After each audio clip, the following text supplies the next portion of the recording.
I've never told anyone this story, not really. Not because I'm scared of being called a liar, but because I'm scared of remembering it right.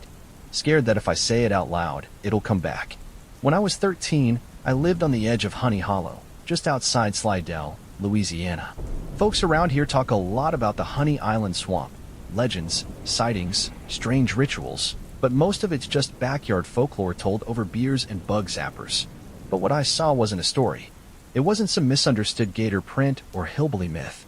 It was real, and I still wake up at night soaked in sweat, wondering how close I actually came to disappearing forever. It was the last week of summer break, and I'd gotten into the habit of hiking the woods behind our house with my dog, Toby. He was a mutt with way too much energy and this annoying but endearing habit of barking at every squirrel that dared breathe too loudly. That afternoon, I decided to go deeper than usual. I had my little camo backpack, 2 bottles of water, and a ham sandwich. I figured we'd follow the stream and loop back before sunset. My mom didn't like me going too far, but I figured I had an hour to spare before she'd start hollering.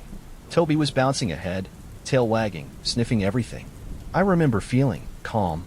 The cicadas were buzzing, sun filtering through mossy trees, and the air had that sticky southern heaviness that feels like it's hugging you just a little too tight. We walked for what felt like an hour, maybe more. I realized I was farther than I'd ever gone before. The woods had grown denser, quieter. Even Toby had stopped barking. He was glued to my side now, ears up, alert. I was about to turn back when I saw it. A clearing, perfectly round. In the middle of it, 3 wooden posts, each one burned halfway down, charred and blackened like they'd been struck by lightning. Around the base of each were bones, small ones, scattered in strange patterns. Maybe animal, maybe not. But what got me wasn't the bones. It was the feeling. You ever walk into a room right after someone angry's left? That weird electric tension still hanging in the air? It was like that, only stronger. Like the trees themselves were holding their breath. Toby whimpered and tugged at his leash, but I couldn't stop staring. Then I heard it. A crunch. Leaves. Footsteps. Coming from the opposite side of the clearing. I froze. Toby growled low in his throat. And then he stepped out. A tall figure, wearing a long, white robe. The fabric dragged across the forest floor, stained with mud and something darker. His hood was up, pointed at the top like an old church steeple. And beneath that hood, 2 hollow black holes stared right through me. He didn't move like a normal person. It was slow, too smooth, like a dream that doesn't match how people should move. I couldn't see his face. Just shadow. Just void. He didn't say anything. Didn't raise a hand. He just watched. And something inside me screamed, "Run." I turned and bolted, Toby right beside me. My feet tore through the underbrush, lungs burning, heart slamming so hard I thought it would burst. But the worst part? I could hear him, even as I ran. No yelling. No chasing. Just breathing. Heavy. Calm. Right behind me. Like he didn't need to rush. Like he knew I wasn't getting away. I didn't know where I was going. Every tree looked the same. Every turn just made the woods feel deeper, older, wrong. At one point, I looked over my shoulder. He was still there. Walking. Unchanged. Unbothered. And then Toby stopped. He jerked to a halt, growling so fiercely I thought he'd snap his leash. But I couldn't see anything in front of us, just more woods. I pulled on him, begged him to move. "Toby, please come on." And that's when I saw it. The figure wasn't behind us anymore. He was in front, standing between 2 massive oaks. Same robe, same shadowed hood. It was impossible. I'd been running straight. No turns, no loops. And yet, there he was, like he'd folded the forest in on itself. Toby barked and lunged, but the leash snapped, and he bolted into the trees. I wanted to follow, but I couldn't move. My legs felt like they'd been filled with cement. The figure raised a hand, not quickly, just slowly, deliberately, and pointed at me. That's when the world tilted. Everything felt distant, like I'd fallen underwater. My ears rang, and the edges of my vision went black. The last thing I remember was the smell, burnt wood and rotting leaves. Then darkness. I woke up at dawn, face down in the mud. No sign of the clearing. No posts. No figure.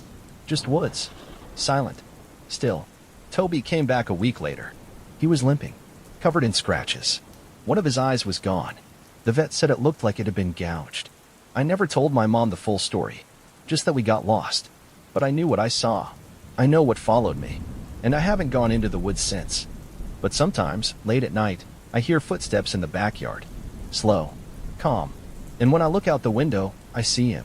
Not moving, not speaking, just standing in the trees, watching. Some things in the swamp aren't meant to be found. And once they see you, they never forget.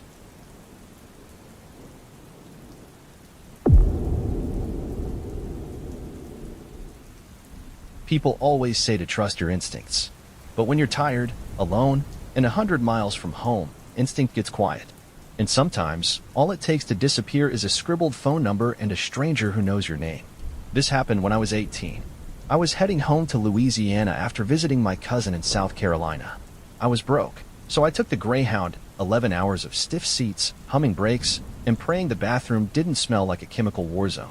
I was supposed to have a layover in Columbus, Georgia. Just an hour. Enough time to stretch, maybe grab a soda. But somewhere along the ride, something got screwed up. Our bus was late. The connection I was supposed to make was gone by the time I arrived. I stepped off the bus around 11:45 p.m. into the dead quiet of a closed station. Not about to close.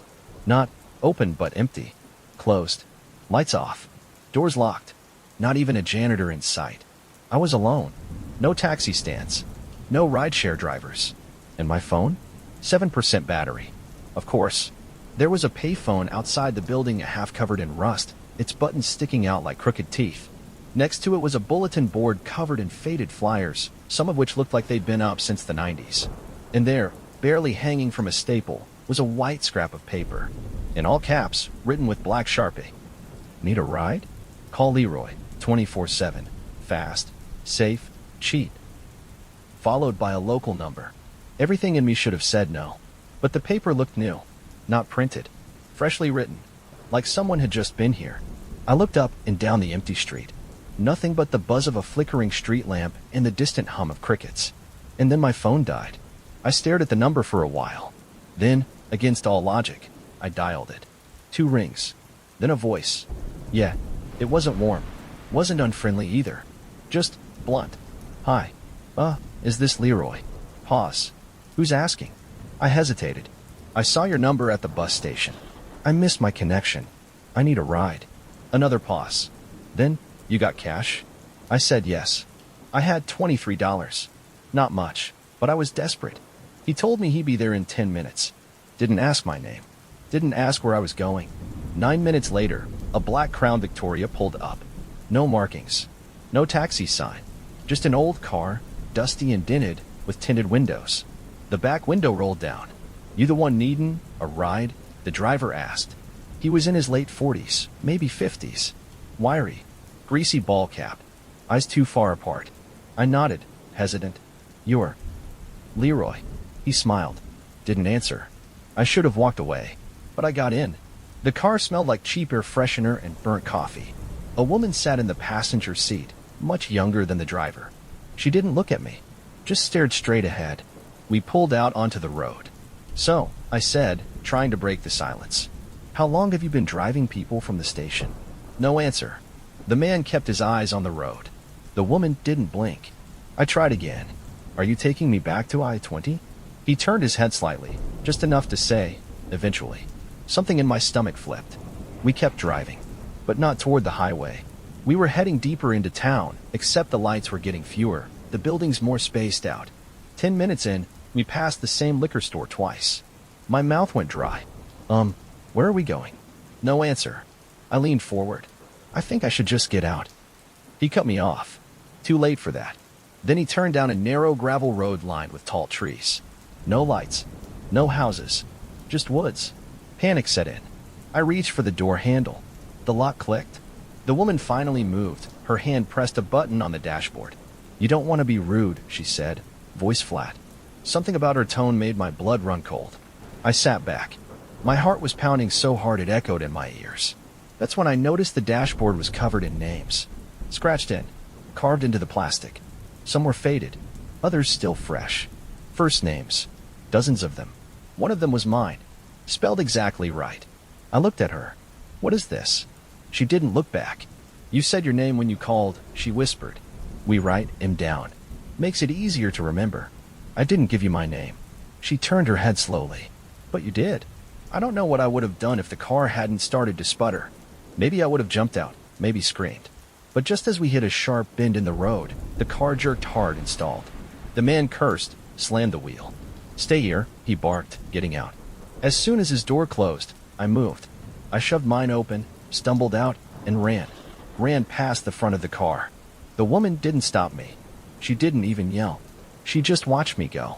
I don't remember how long I ran, but eventually I found a church.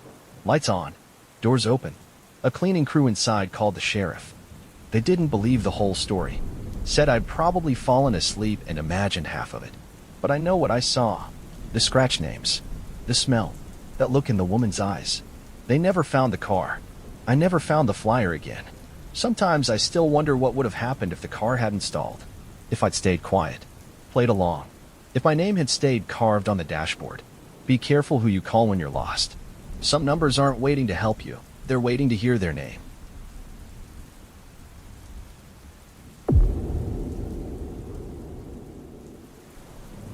It's strange how safe you can feel until you realize you aren't. All the lights in the house were on. I was home alone, sure, but I wasn't scared. Not yet. Not until the knocking started. I was 16 the night it happened. My parents had gone to visit my grandmother down in Baton Rouge for the weekend, and since it was only a couple hours' drive, they decided to leave me home alone. They trusted me. I was responsible. I had schoolwork to finish, and no car to sneak off in.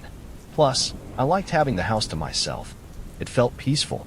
I could eat junk, watch whatever I wanted, and walk around in my pajamas all day. It was quiet, almost too quiet, but that was part of the appeal.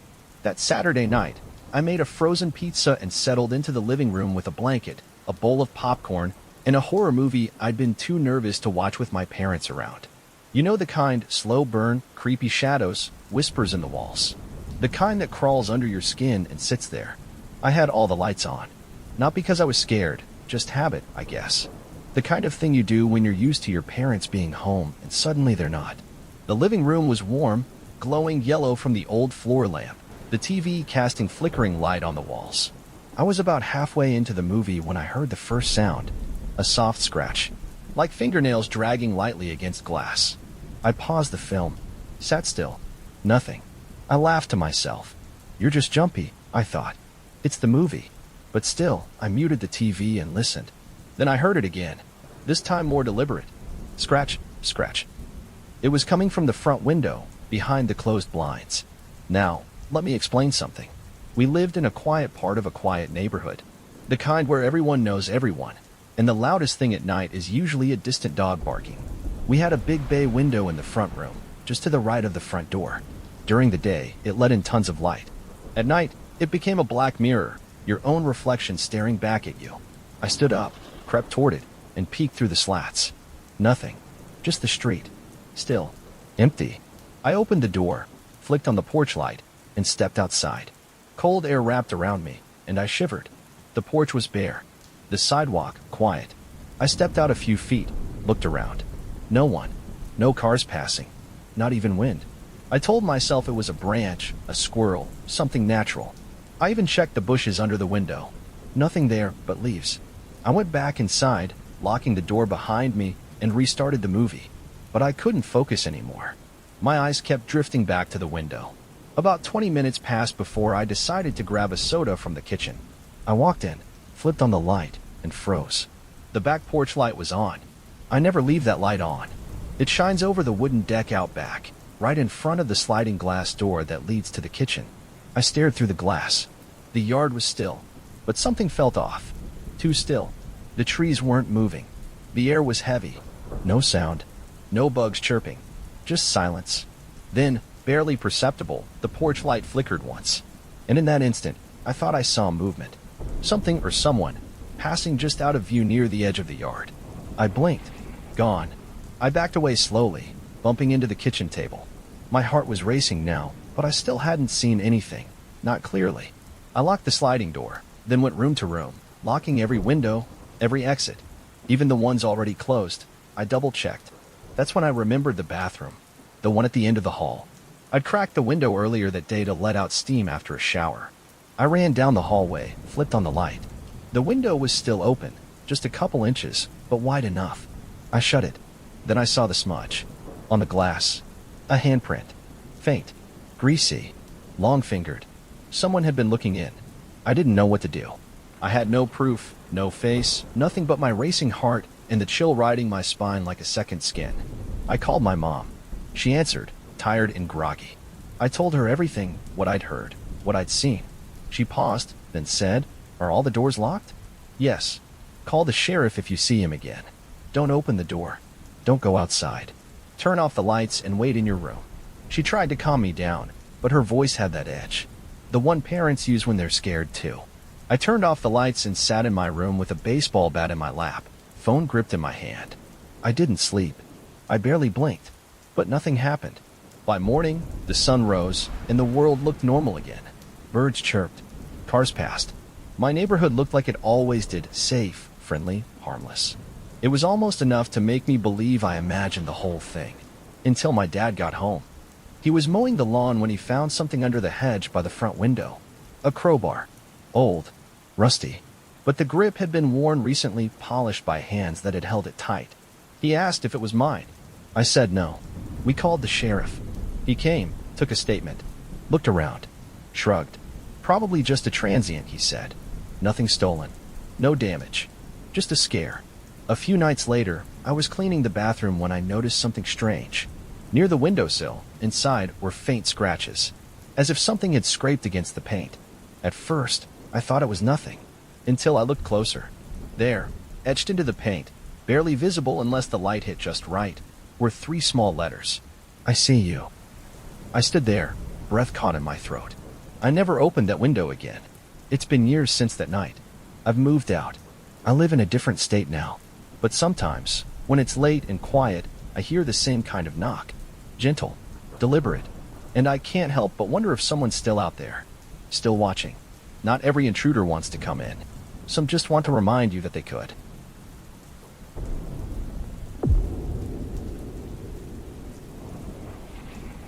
Some people carry pepper spray. Some carry a knife.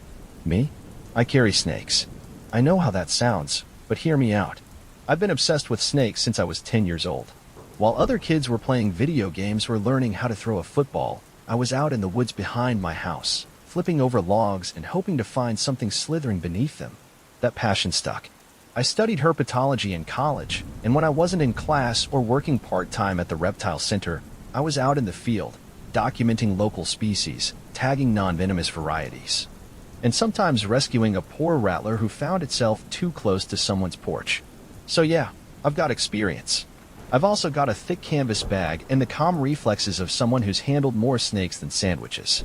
But even with all that knowledge, nothing prepared me for what happened that night. It was late summer in Louisiana. Humid. Heavy. The kind of air that feels like it's been squeezed through a sponge. I just wrapped up a call near Lake Charles. Someone had a young cottonmouth coiled under their back steps, and after a successful catch and release, I figured I'd head out to one of my favorite night roads. We herpers call them that, night roads. Long, dark, quiet stretches of rural asphalt that cut through swamps, forests, and marshland. In the summer, reptiles crawl out to bask on the warm pavement, and if you're patient, you can spot some real beauties, harmless rat snakes, bright green rough greens, and sometimes even rare pine snakes. I had my headlamp, my hook, and 2 pillowcases already tied off in the back seat, each with a non-venomous specimen inside. I was feeling good, focused, but the gaslight came on around 11:45 p.m., and I knew I had to refuel before heading back. That's when I made the first mistake of the night. The nearest gas station was one of those half-abandoned ones you only see in horror movies and rural nightmares. The fluorescent lights were buzzing, 2 of the pumps were duct-taped off, and the place had a long, flickering ice machine that looked like it hadn't worked since 2006. But I was low on gas, and beggars can't be choosers. I pulled up, stepped out, and started filling up. That's when I noticed the car. It was parked across the lot, an old sedan with a smashed rear window covered in garbage bags. Inside were 4 guys, all around my age or slightly older. One in the front seat had his arm dangling out the window, holding a beer can. Another in the back had his face half lit by a lighter, flicking it on and off like a nervous tick. They were staring at me, not in a curious way, in a sizing me up kind of way. I ignored them, swiped my card, started pumping. One of the guys called out, "Hey man, you party?" I didn't respond. The same voice again, louder. "Hey, we're talking to you." I looked over, forced a smile. "Nah, man. Just passing through." The guy in the front seat chuckled and stepped out of the car. He was tall, shirtless, and had something tattooed across his chest in a font I couldn't read. He walked over, arms loose at his sides, like he didn't care about distance or consequences. "Come on," he said. "We got some good stuff. Real good." I shook my head.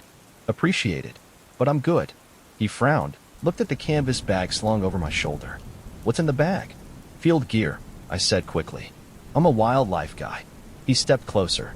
"Let me see." I backed toward my truck, trying not to escalate. "Nah, man. It's personal equipment. Not for show." His friends were getting out now too, circling. My heart was beating faster. I knew this could go bad, fast. I didn't know if they were high, drunk, or just bored, but I can see it in their eyes. They wanted something to happen. That's when I heard a soft clink. The tall one had a tire iron in his hand now, dragging it along the concrete. "I asked you what's in the bag," he repeated. I opened the door to my truck, threw the bag into the passenger seat, and started to slide in. That's when he lunged. I don't remember making the decision. It was instinct.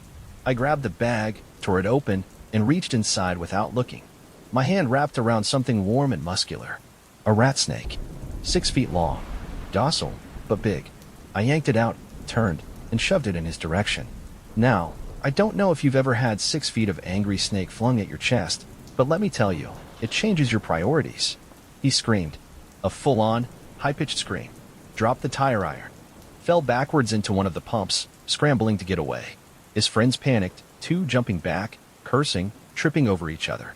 The snake, bless her heart, just coiled on the ground and flicked her tongue at the chaos. I took the opportunity, threw her gently back into the bag, jumped in the truck, and peeled out of the station like the devil was behind me. I drove straight home. Didn't stop. Didn't look back. Locked every door. Sat in the dark with my heart thudding in my ears. The next morning, I released the snakes near the bayou, where they could do their thing in peace. And as I watched that big rat snake slither into the underbrush, I swear she paused and looked back at me. Like she knew. Like she was saying, "I had your back. I don't carry a weapon. Never have. But I still carry that same bag. And every time I step into the swamp at night, I remember the look on that man's face. The panic. The surprise. And I remember what saved me. Some people carry fear. I carry a reminder that nature bites back."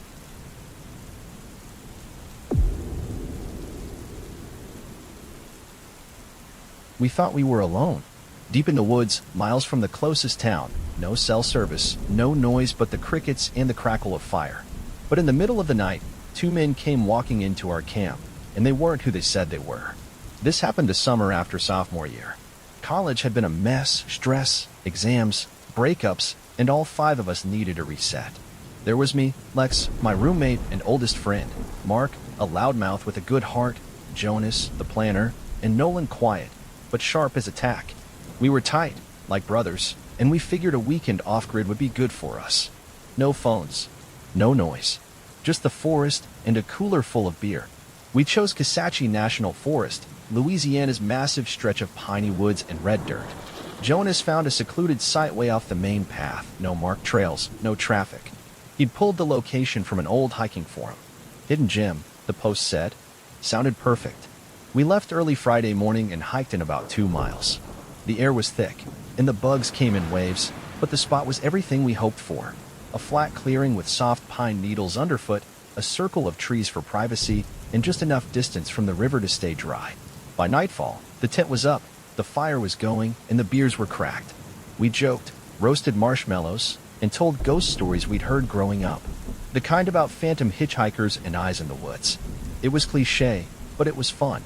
Around 1 a.m., the fire started dying, and one by one we turned in, crawling into the oversized tent and collapsing in a pile of sleeping bags and laughter. That's when the lights appeared. At first, I thought it was lightning. A faint flash through my closed eyes. Then another, and another rhythmic.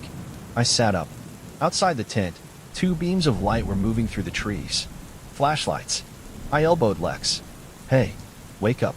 The others stirred. Jonas peeked through the tent flap. "Someone's out there," he whispered. We all froze. The lights were about 30 feet away, bobbing gently. I heard low voices, 2 men, speaking in tones too quiet to make out. like they didn't care if we heard them or wanted us to. Looks like 5 of them. Yeah, tent's big enough. My stomach turned to ice. Lex whispered, "Did you tell anyone where we were camping?" "No one," I replied. "Only my sister, and she's in Dallas." We waited, breathless. The voices got closer. And then, like they'd been waiting for a cue, the 2 men stepped into the firelight.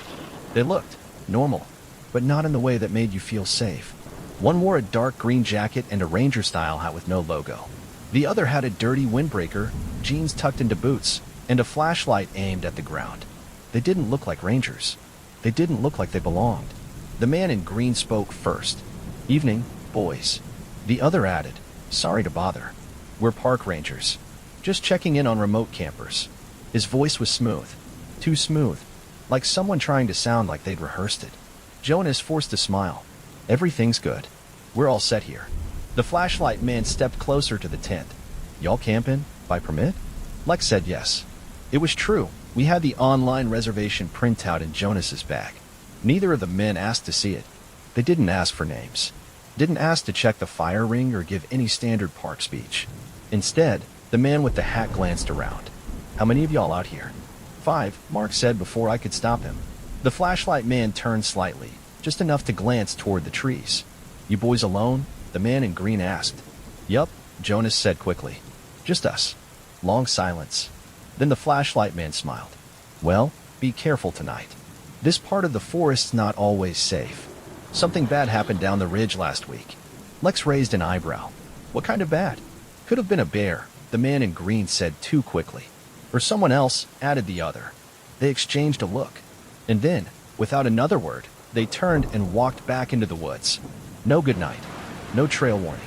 No flashlight sweep to check the site. Just gone. We sat in stunned silence. Mark muttered, "What the hell just happened?" Jonas shook his head. "Those weren't Rangers. They didn't have name tags," Lex said. "No badges. No radios. And why ask how many of us there were?" Nolan finally spoke up, voice quiet. We sat up for hours after that. Every rustle in the woods felt like a footstep. Every twig snap was a threat. At some point around 4 a.m., we heard footsteps again, far off, but steady. Someone was walking through the forest. Not animals. Not wind. Boots. We didn't sleep. At sunrise, we broke camp in record time. None of us said it, but we all felt it. We weren't supposed to be there anymore. Something had come to count us. We hiked the trail back to the parking lot, silent and pale. The whole way down, we kept checking behind us. No one followed, but the sense of being watched never left. We stopped at the ranger station on the way out. The woman at the front desk was kind, older, gray-haired, probably had been working there forever. Jonas told her everything. The men, their appearance, what they said. As soon as we finished, her expression changed. "What time did you say this was?" she asked. "Between 1 and 2 a.m. She looked at the schedule on her desk. There weren't any rangers patrolling last night. And we don't patrol past sunset unless there's an emergency. Lex asked, "So, who the hell were they?" She didn't answer. She just stared at us. Then quietly said, "You're lucky. Don't camp in unlisted areas again." We nodded, thanked her, and left. None of us talked on the drive back. Later that week, I did some digging. I looked up Kisatchie incidents. Reports. Old newspaper clippings. Buried in a Reddit thread was a story from 2016. 2 hikers went missing in the forest near a non-designated site. Campfire found. Tent still standing. Packs untouched. No signs of struggle. No sign of them at all. I don't know who those men were. I don't know what they wanted. But I do know this. They knew we were there. They knew how many of us there were. And they wanted us to know they'd seen us. When someone walks out of the woods at midnight and says they're here to help, look for the badge. If it's not there, don't wait to see what they are.